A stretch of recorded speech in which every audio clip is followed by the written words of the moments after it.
साल 2026 में वो पवित्र दिन फिर आने वाला है जब लाखों सुहागन महिलाएं अपने पति की लंबी आयु और अखंड सौभाग्य के लिए रखेंगी वट सावित्री व्रत। लेकिन आखिर क्यों की जाती है बरगद के वृक्ष की पूजा? कैसे माता सावित्री ने यमराज से अपने पति सत्यवान के प्राण वापस लाए? और 2026 में वट सावित्री व्रत कब रखा जाएगा? आज की इस दिव्य वीडियो में हम जानेंगे वट सावित्री व्रत 2026 की सही तिथि, शुभ मुहूर्त, पूजा विधि, कथा और इसका गहरा आध्यात्मिक महत्व। वट सावित्री व्रत हिंदू धर्म में सुहागन महिलाओं का अत्यंत पवित्र व्रत माना जाता है। ये व्रत मुख्य रूप से उत्तर भारत में रखा जाता है, विशेषकर बिहार, झारखंड, उत्तर प्रदेश और दिल्ली में। इस दिन महिलाएं बरगद यानी वट वृक्ष की पूजा करती हैं।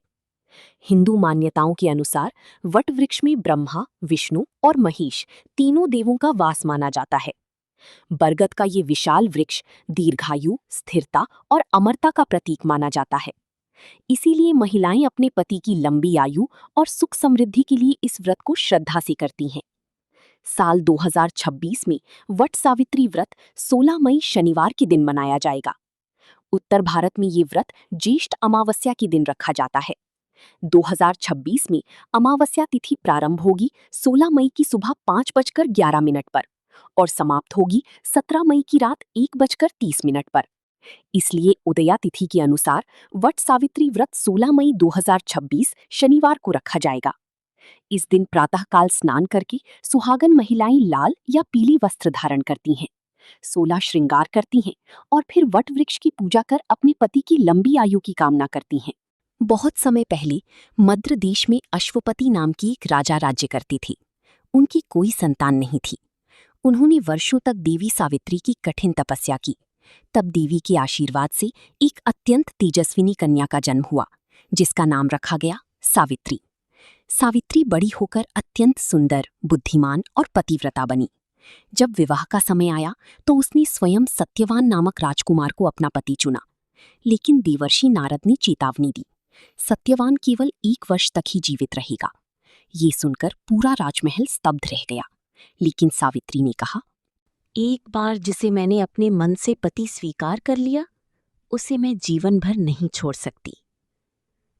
विवाह के बाद सावित्री हर दिन अपने पति के साथ वन में रहने लगी। जैसे जैसे वो अंतिम दिन निकट आया, सावित्री ने कठोर व्रत और तपस्या शुरू कर दी। और फिर आया वो भयावह दिन। सत्यवान लकड़ी काटते समय अचानक बेहोश होकर गिर पड़ा। तभी वहां प्रकट हुए मृत्यु के देवता यमराज। यमराज सत्यवान के प्राण लेकर चल पड़े, लेकिन सावित्री भी उनके पीछे पीछे चलने लगी। यमराज ने समझाया, देवी, अब लौट जाओ, मृत्यु का नियम कोई नहीं बदल सकता। सावित्री बोली, जहां मेरे पति जाएंगे वहां तक मैं अवश्य जाऊंगी। सावित्री की भक्ति, ज्ञान और निष्ठा देखकर यमराज प्रसन्न हो गए। उन्होंने सावित्री को वरदान मांगने को कहा।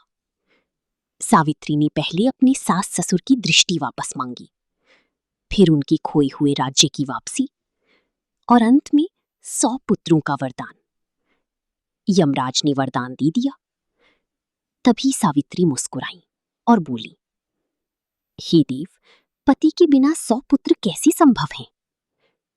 यमराज समझ गए कि सावित्री ने अपनी बुद्धिमानी और पतिव्रता धर्म से उन्हें पराजित कर दिया है और अंततः उन्होंने सत्यवान के तभी से वट सावित्री व्रत अखंड सौभाग्य और अटूट वैवाहिक प्रेम का प्रतीक माना जाता है।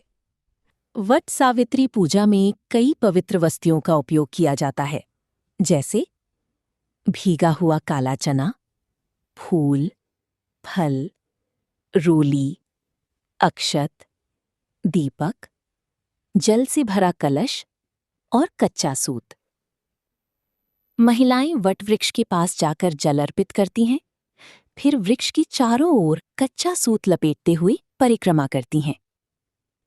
मान्यता है कि ये धागा पति पत्नी के अटूट रिश्ते और लंबी आयु का प्रतीक होता है। पूजा के दौरान महिलाएं श्रद्धा से वट सावित्री व्रत कथा सुनती हैं।